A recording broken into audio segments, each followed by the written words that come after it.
Hello again, hope you're all doing well. Today's case has about every kind of alleged divorce fraud you can think of. And now you may recall, last year I did that 1401 guide as a fundraiser for CVLS. For non-lawyers, 1401 is a statute you use to undo a judgment you didn't like because of things like mutual mistake, duress, void issues, or even fraud. But here's my mea culpa, I left something out. Section 502, which is the section where we say the agreement, in this case, maybe a marital settlement agreement, is just so unfair. It's unconscionable because, as we know in Illinois, unconscionable agreements aren't generally allowed to be entered. And when you seek a 502 basis, it's really an auxiliary ground, meaning you need to not only argue that, but in addition, there was something else that happened at prove-up that had the judge or complaining party known about, well, it would have prevented the MSA from being entered. Couple common examples are the Arjamand decision. I am really sorry, I'm not good with Persian. I'm not good with anything, actually. And Johnson, easy English, right? Where the other side engaged in, politely speaking, a want of candor before the trial court. Now, that's not quite the same as fraud. When you look at cases involving 502 vacatures, they sort of function like wild card reasons. And on top of it, unconscionability is somewhat complicated here in Illinois because we have two types of it. And we are not going down that rabbit hole today because I just don't have the time, but I did include a breakdown in today's flyer, which is 2 pages. Yes, 2, addressing all this in greater but hopefully simplified detail. And those 2 cases I just mentioned are also included. And best of all, it's cheap as free on the Substack. Hey, if you haven't subscribed, maybe today is the day. Okay, enough cheesiness here. Now, before we dive into the decision, a quick update on my war with the scales. We're on week 5 of the contest by One Up Nutrition. It's a war for me because the last week has been a bit of a yo-yo, and worse, despite my best efforts at working out every day, I am still bald. The jokes only get worse from here, folks. Anyways, check out the previous videos for details on the contest. If I place, proceeds go to CVLS. Okay, let's get on today's case. Fritch. Fritch is right out of the John Wayne land because the 5th District has a reputation.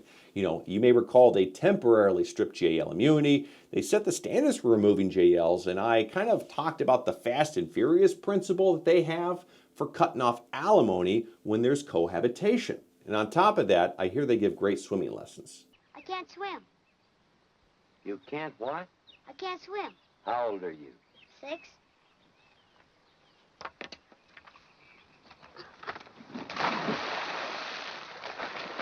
Hopefully they have a sense of humor, guys. I'm just playing around to make this a little bit more enjoyable. Anyways, here's what happened.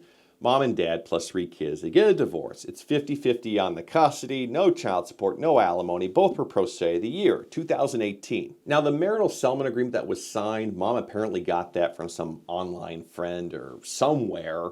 The problem, though, with using Mad Libs, please tell me you remember Mad Libs, is that each divorce, they have specific issues that templates don't do a very good job of addressing. Now here, Mom took that legal Mad Libs and kind of plugged in her info. The MSA, though, had all sorts of boilerplate terms that she either didn't read them or she didn't understand them.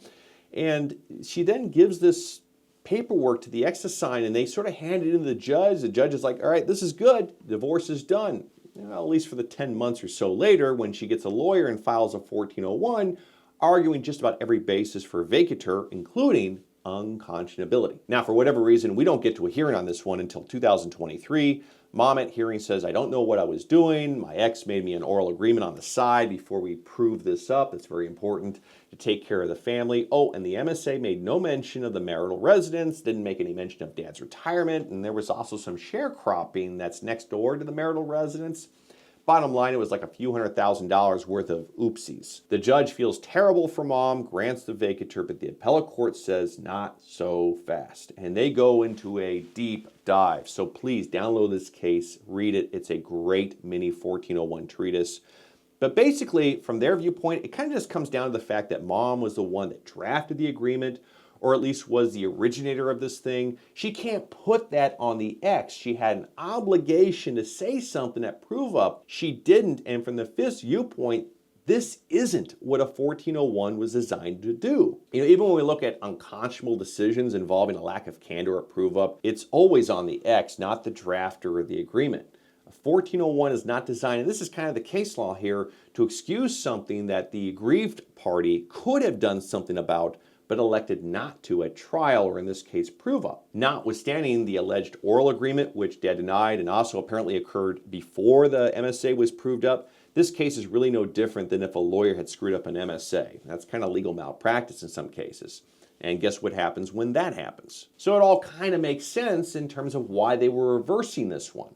And the takeaway, if you see something wrong at prove up, you can't stick your head in the sand, and please stay away from legal mad libs. They play out about as well as expected. Anyways, that's all I have. Circle back next week for a different hot off the press decision. And until next time, as always, thanks for watching. Well, he might drown. Well, then you go get him. Well, I can't swim either.